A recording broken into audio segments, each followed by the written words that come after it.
ప్రతి ప్రయాణం ఒక కథ. ఈసారి మా కథ మొదలైంది విశాఖపట్నం నుంచి కొత్త ప్రదేశం. అదే ఛత్రపూర్.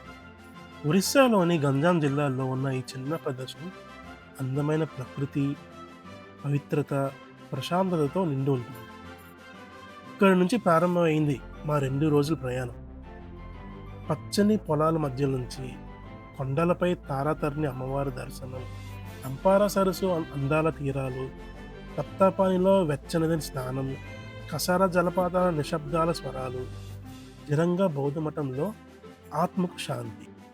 ఇది ఒక యాత్ర కాదు, ఇది ప్రకృతితో, భక్తితో, మనసుతో జరిగే సంభాషణ.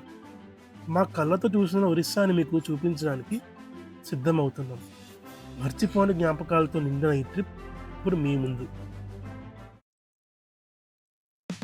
మేము వైజాగ్ నుంచి పూరీ తిరుపతి ట్రైన్‌లో టికెట్స్ బుక్ చేసుకున్నాం. ట్రైన్ అయితే 4:00 రావాలి. కానీ 6:00 వచ్చింది. 2 అవర్స్ లేట్ అనమాట. సో, ఫైనల్‌గా వచ్చిన తర్వాత 5 ½ అవర్స్ జర్నీ చేసి 11:30 కల్లా మేము ఛత్రపూర్ అయితే రీచ్ అయ్యాం.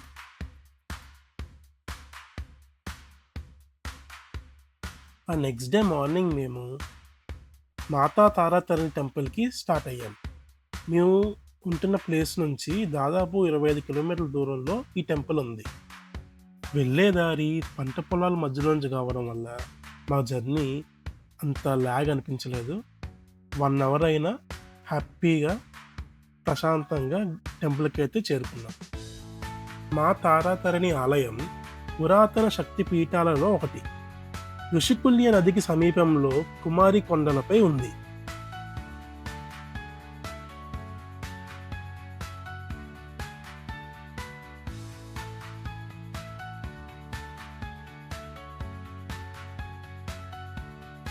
ఓకే గైస్, మేమైతే టెంపుల్ కిందకొచ్చాము. ఇక్కడే షాప్స్ ఉంటాయట, పైన షాప్స్ ఏమి ఉండవంట. సో ఇక్కడే అన్ని తీసుకుంటాం. అలా స్ట్రైట్‌గా వెళ్ళిపోతే అటు చివరికి అలా వెళ్తే అక్కడ వ్యాన్లు, ఆటోలు ఉంటాయంట పైకి వెళ్ళడానికి. ఈ రూట్లో వెళ్తే ఇలాగా రోప్వే ఉంటుంది. మేము ఇప్పుడు రోప్వేకి వెళ్తున్నాం.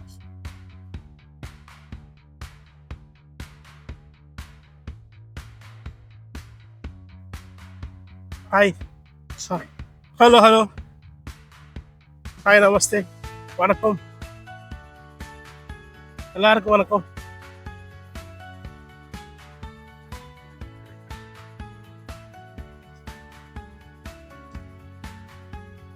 ఓకే, టికెట్స్ తీసుకున్నాం.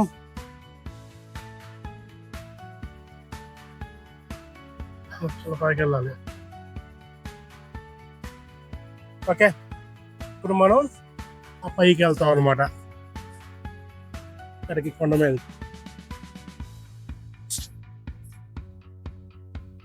క్యాఫ్టేరియా లాగా టికెట్స్, క్యాఫ్టేరియా. ఇంకా మనం టెంపుల్కి వెళ్ళడానికి మనకి 3 ఆప్షన్స్ ఉన్నాయి. ఒకటి బై రోడ్, కార్ కానీ, బైక్ కానీ, లేదంటే అక్కడ ఆటోస్ ఉంటాయి, అలా వెళ్ళొచ్చు. లేదా బై స్టెప్స్, 1000 స్టెప్స్ ఉంటాయంట ఆల్మోస్ట్. మెట్లు ఎక్కి మెట్ల దారిలో టెంపుల్కి వెళ్ళొచ్చు. లేదా రోప్వే, పర్ హెడ్ 60 రూపీస్ తీసుకుంటున్నారు. రోప్వే జర్నీలో ఋషికుల్య నది, పచ్చని కొండలు, చుట్టుపక్కల నేచర్ అందాలను ఎత్తు నుంచి చూడొచ్చు. ఇది నేచర్ లవర్స్కి, ఫోటోగ్రాఫర్స్కి, ఇంకా కంటెంట్ క్రియేటర్స్కి చాలా యూస్ఫుల్గా ఉంటుంది.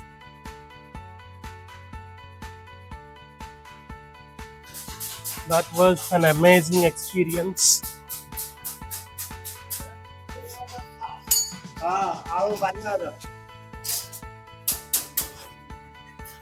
అమ్మా, నేనైతే నా గుండెకాయని చేతిలో పెట్టుకున్నాను అలాగా. అది ఆ రోజులో ఆప్సాడు, భయం వేసింది. హాయ్,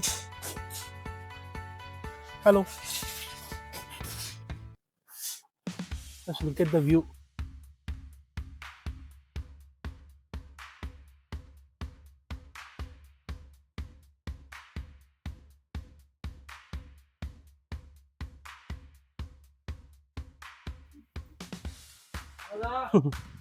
అటు ఇటు are primates. Hi, hello, how are you? Take my camera? No no. ఇది ఎంట్రన్స్. ఈ ఎంటర్ అయ్యాక గుడి.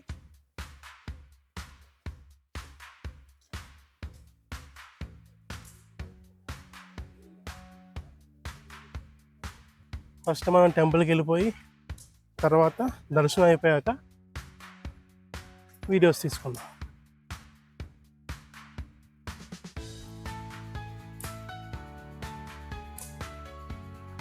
మెట్ల మార్గం ఇది. బాబా ఎంత అందంగా ఉందో. ఈ టెంపుల్ మెయిన్ టెంపుల్ ఎంట్రన్స్.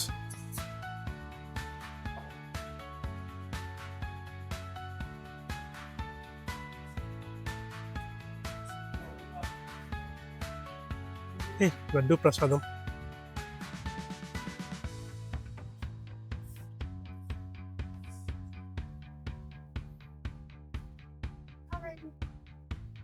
ఈ గోపురం పూరి గోపురంలా కనబడుతుంది.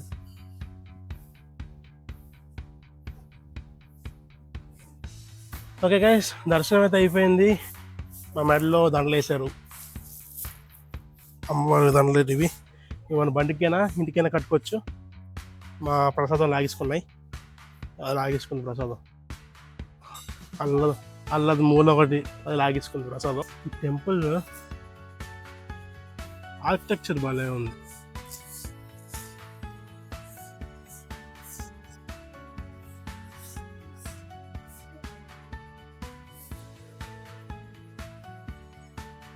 అది పూరి టెంపుల్ లాగా అనిపించింది నాకైతే గోపురం. గంజాం జిల్లాలో పురుషోత్తపురం దగ్గర ఋషికుల్య నది ఒడ్డున ఉన్న తారాతరిణి దేవాలయం ఎంతో పురాతనమైన శక్తిపీఠాలలో ఒకటి. ఈ ఆలయం కుమారి పర్వతంపై నిర్మించబడింది. ఇక్కడ తార మరియు తరణి అనే ఇద్దరు దేవతలను ఆదిశక్తిగా పూజిస్తారు. వీరు దుర్గాదేవి లేదా పార్వతీదేవి రూపాలుగా భావిస్తుంటారు. పురాణాల ప్రకారం సతీచే శరీరం విడిపోయినప్పుడు ఆమె స్తన భాగాలు ఇక్కడ పడ్డాయని చెబుతుంటారు. అందుకే ఇది ఒక పవిత్రమైన శక్తిపీఠంగా భావిస్తుంటారు. ప్రాచీన కాలంలో కళింగ రాజులు ఈ ఆలయాన్ని ఎంతో గౌరవించేవారు. సముద్ర ప్రయాణానికి వెళ్ళే ఓడలపై మన సాంప్రదాయ నావికులు, వ్యాపారులు ముందుగా ఇక్కడ పూజ చేసి దేవత ఆశీస్సులు తీసుకునేవారు.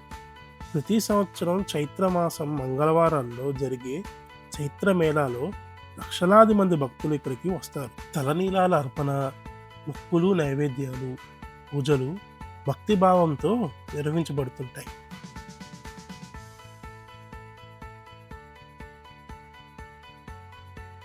తారాతరణి దేవాలయం ఒకరిచే కట్టించారని స్పష్టమైన రాత లేదా శాసనం లేదు. కానీ చరిత్ర, పురాణాల ఆధారంగా చూస్తే ఈ ఆలయం ఎన్నో శతాబ్దాలుగా వివిధ రాజులు, ప్రజలు కలిసి అభివృద్ధి చేసిన దేవస్థానంగా చెప్పవచ్చు.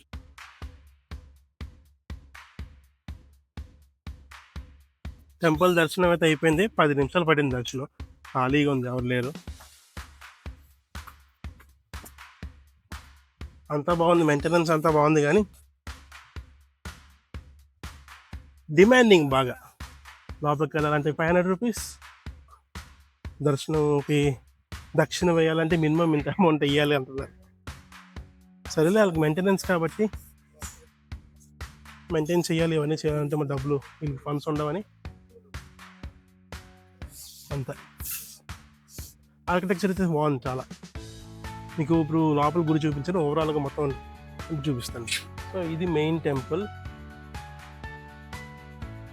ఇదంతా ఏరియా, ఓపెన్ ఏరియా ఎంట్రన్స్ దగ్గర. ఇది ఒక పోర్టల్కి గేట్వే. అటు నుంచి వచ్చాం, అక్కడి నుంచి వచ్చి ఇది టెంపుల్. ఈ టెంపుల్ బయటకు వచ్చిన తర్వాత ఇక్కడ చెట్టు దగ్గర అమ్మవారు గాజులు ఇస్తారు. అక్కడ మనం కట్టుకొని మన కోరుకుంటే అవుతుందని నమ్మకం. సో టెంపుల్ పక్కన ఇలా గార్డెన్ ఏరియా స్పేస్, మా చెట్లు భలే ఉన్నాయి.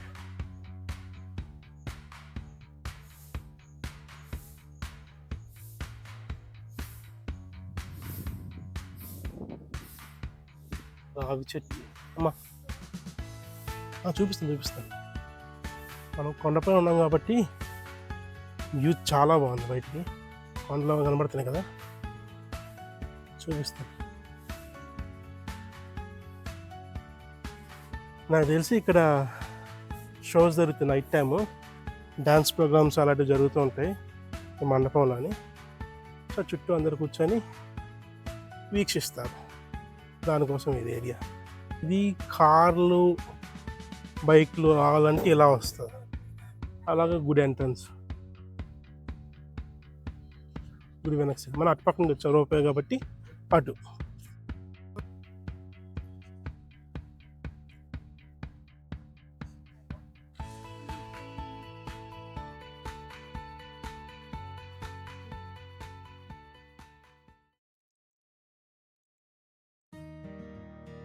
తారాతరణి దేవాలయం నుంచి Tampara lake view almost 20 to 30 kilometres దూరం ఉంటుంది.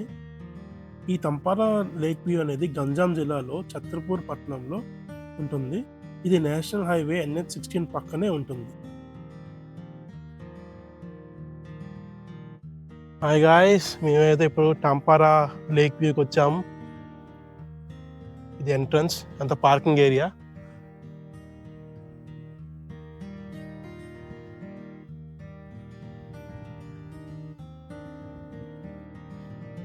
Ticket 10-20 rupees per head. ఇది ఎంట్రన్స్.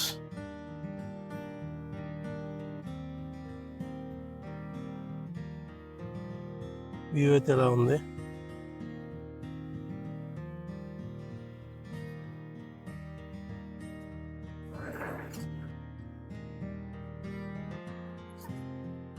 ఈ లోపల గేమ్స్ ఉన్నాయి ఇవేవో.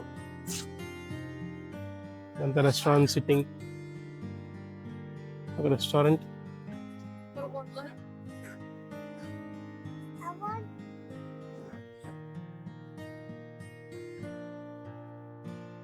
ఈ తంపారా లేక్ వ్యూ అనేది సముద్రానికి దగ్గర ఉన్నా కూడా ఒక ఫ్రెష్ వాటర్ లేక్. ఇది అన్ని ఏజ్ గ్రూప్స్ వాళ్ళు ఇక్కడికి వచ్చి టైం పాస్ కానీ పిక్నిక్స్ కానీ చేసుకొని అలా రిలాక్స్ అవ్వడానికి పర్ఫెక్ట్ ప్లేస్ ఇది.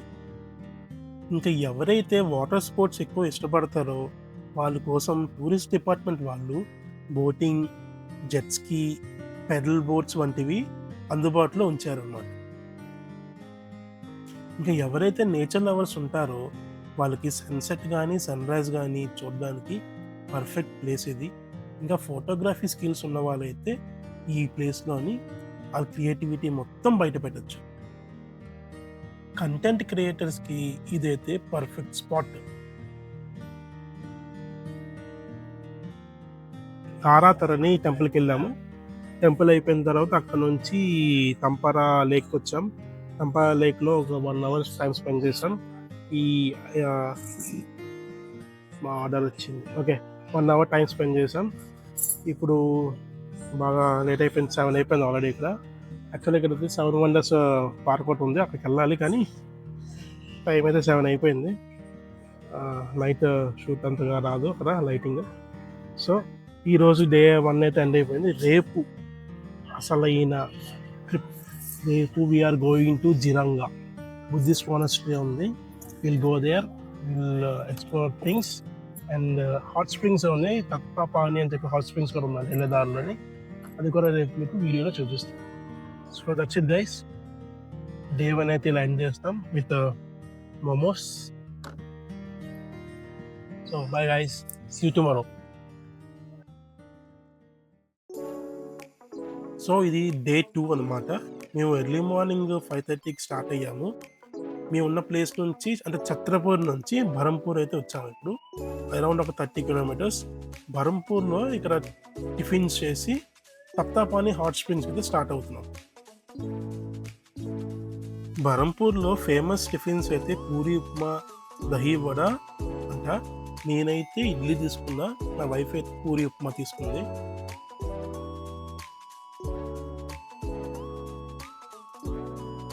తప్తాపాని బరంపూర్ నుంచి 50 కిలోమీటర్ల దూరం ఉంటుంది.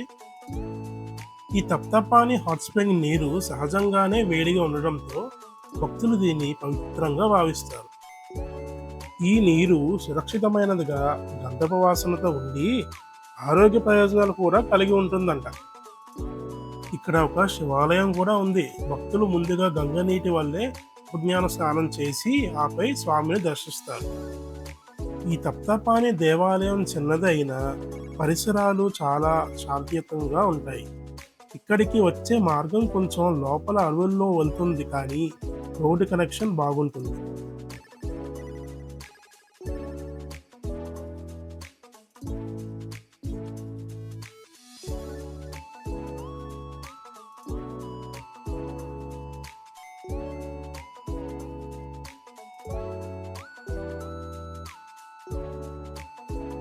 ఈ ఎంట్రన్స్ నుంచి రైట్ సైడ్ లోపలికి వెళ్తే మనకి ఆలయం వస్తుంది. దాని తర్వాత తప్తపాణి హాట్ స్ప్రింగ్స్లో స్నానాలు చేయడానికి లేడీస్ మాత్రమే అలౌడ్ అనమాట. దాని తర్వాత ఆ చివరికి వెళ్తే మనకి ఒక దేవాలయం కనిపిస్తుంది.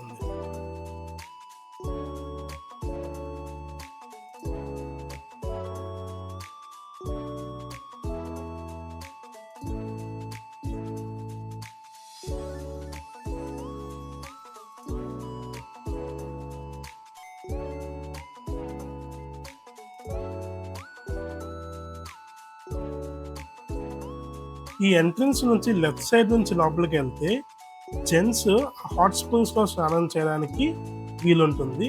అక్కడ స్నానాలు చేసి బట్టలు మార్చుకోవడానికి చిన్న చిన్న రూమ్స్ ఉన్నాయి. ఇక్కడ చూస్తే ఇక్కడ పూజారి పూజ చేస్తూ ఉన్నారు కదా, అక్కడ రాళ్ళు లోపల నుంచి మనకి వేడి నీళ్ళు అనేవి పైకి వస్తుంది. మీరు గమనిస్తే చిన్న చిన్న బుడగలు కనిపిస్తాయి. మెయింటెనెన్స్ సరిగ్గా లేదనుకుంటాను. అందరూ అక్కడే స్నానాలు చేస్తున్నారు. సబ్బుతోని, షాంపూలతోని మొత్తం యూజ్ చేస్తున్నారు. అస్సలు నీట్గా లేదు. కానీ వాటర్ అయితే మాత్రం చాలా వేడిగా ఉంది, బాగుంది. నేనైతే స్నానం చేద్దామని వచ్చాను, కానీ చూసిన తర్వాత వద్దనుకున్నాను.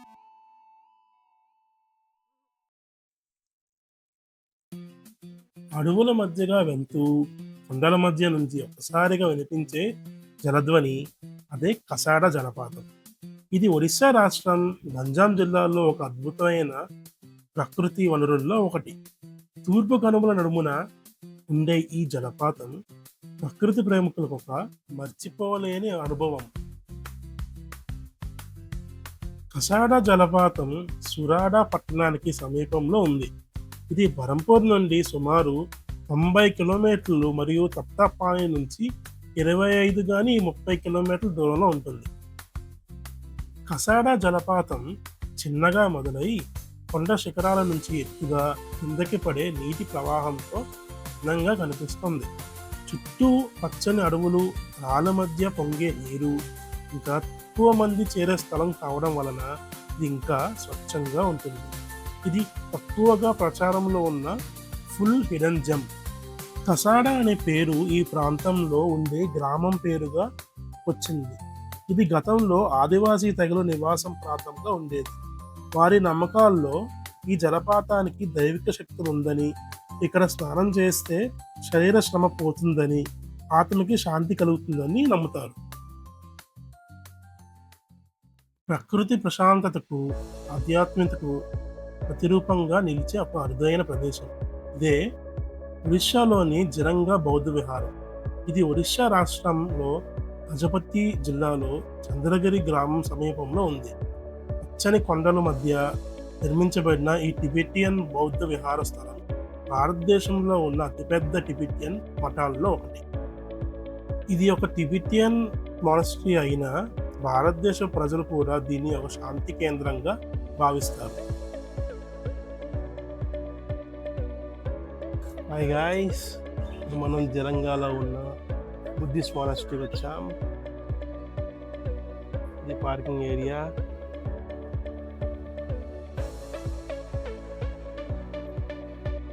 అది గెస్ట్ హౌస్, పార్కింగ్.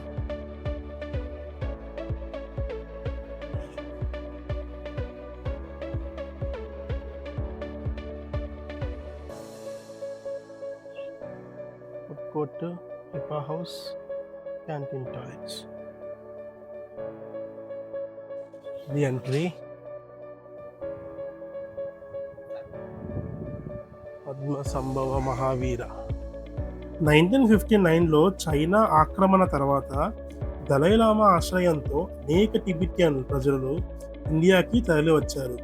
వారిని ఒరిస్సా ప్రభుత్వ సహకారంతో చంద్రగిరి, జిరంగా ప్రాంతాల్లో పునరావాసం చేశారు. అంటే రీసెటిల్మెంట్ అన్నమాట.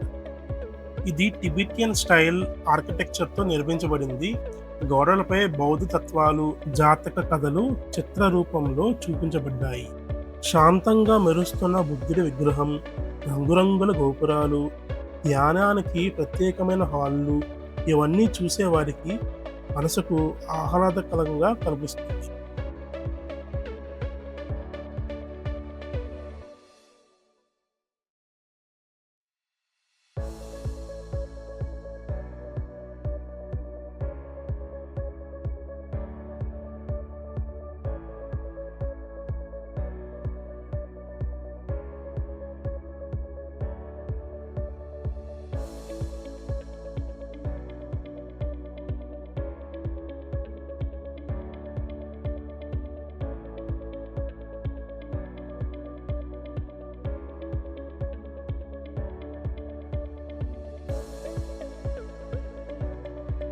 ఆ బుద్ధిస్ట్ మోనాస్ట్రీ నుంచి కొంచెం ముందుకు వెళ్తే మనకు ఇంకో టెంపుల్ కనబడుతుంది.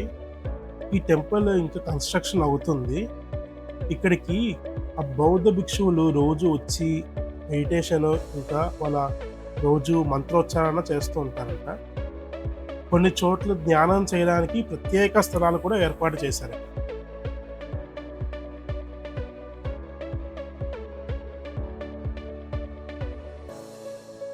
ఇది ఒక మంత్ర వీల్.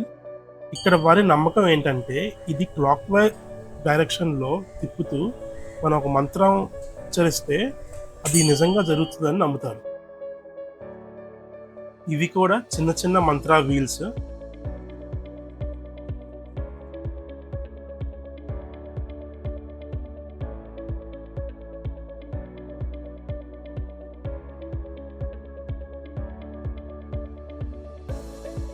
బుద్ధిస్ట్ మోనాస్ట్రీలోని చాలాసేపు గడిపిన తర్వాత ఇంకా ఆఫ్టర్‌నూన్ లంచ్ టైమ్ అయిందని చెప్పేసి ఇంకా బయలుదేరాం మేము.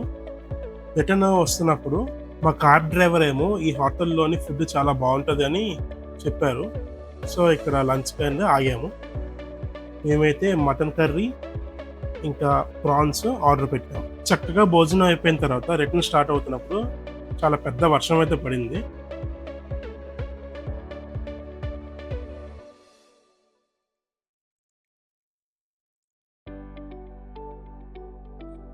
రిటర్న్ వస్తున్నప్పుడు మేమైతే గోపాల్‌పూర్ బీచ్‌కి వెళ్ళాం. ఇది గోపాల్‌పూర్ బీచ్ లైట్ హౌస్.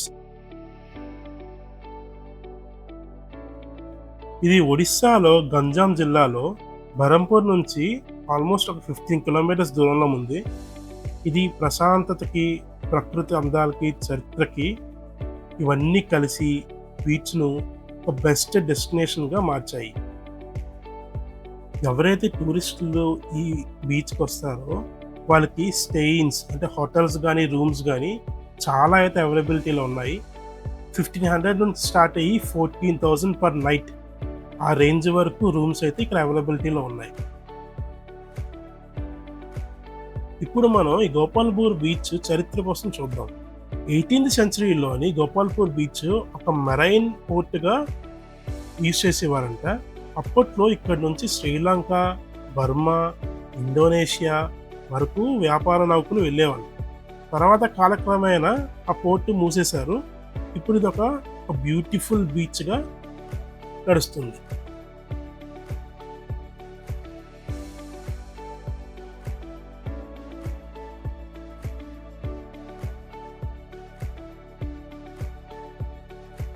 మనకిక్కడ మెయిన్‌గా దొరికేవేంటంటే ఫిషింగ్ హార్బర్ ఉంది. బీచ్ ఫుడ్ అంటే సీ ఫుడ్ ఇక్కడ అస్సమ్ ఉంటది. ఓటీడీసీ రిసార్ట్స్ మనకి బీచ్ పక్కన రిసార్ట్స్, హోటల్స్ అనేవి చాలా అయితే అవైలబిలిటీలో ఉన్నాయి. ఇంకా వాకింగ్ ట్రాక్. మనం సన్‌రైజ్ అప్పుడు బీచ్‌లో అలాగా వాకింగ్ చేస్తూ సన్‌రైజ్‌ని మనం చూడొచ్చు. ఇంకా మెయిన్ ఫుడ్ విషయానికొస్తే మేము మధ్యాహ్నం వచ్చాము కాబట్టి పెద్దగా షాప్స్ అయితే ఏమి లేవు. అదే గాని ఈవినింగ్ టైమ్‌లో వస్తే ఈవినింగ్ లైట్ సెటప్, ఇక స్టాల్స్ అవన్నీ చాలా ఎక్కువుంటాయి. మనకిక్కడ ఏంటంటే ఫ్రెష్‌గా అప్పటికప్పుడు చేపలు గానీ, పీతలు గానీ, రొయ్యలు గానీ పట్టి మనకు అప్పుడే వచ్చి వండేసి మనకిస్తారు. ప్రతి ప్రయాణం ఒక జ్ఞాపకం. ఈ 2 రోజుల్లో మేము ఓ చిన్న ప్రపంచాన్ని చుట్టినట్టుగా అనిపించింది. ఛత్రపూర్, బరంపూర్ మార్గాల మధ్య ప్రయాణిస్తూ ఆదిశక్తి దేవాలయం, మాతా తారాతరణి దర్శనం, తప్తపాని హాట్ స్ప్రింగ్స్‌లో పగలంతా సాగిన ఆత్మశాంతి, అప్పుడే మమ్మల్ని ఆకర్షించిన కసార జలపాతం. అయితే మనసును నిశ్శబ్దంగా చేసింది జిరంగా బౌద్ధ మఠం. మర్చిపోలేం. చివరికి గోపాల్‌పూర్ బీచ్. ఈ 2 రోజుల ప్రయాణం కేవలం ప్రదేశాలు చూడడమే కాదు, మమ్మల్ని మళ్ళీ మనలోకి తీసుకొచ్చింది. ఆలోచించేలాగా చేసింది. జీవితం ఎంత అందంగా ఉంటుందో గుర్తు చేసింది. మీకు ఈ వీడియో నచ్చినట్టయితే లైక్ చేయండి, షేర్ చేయండి, సబ్స్క్రైబ్ చేయండి. ఇంకా ఇలాంటి ప్రయాణాలకు మాకు తోడుగా ఉండండి.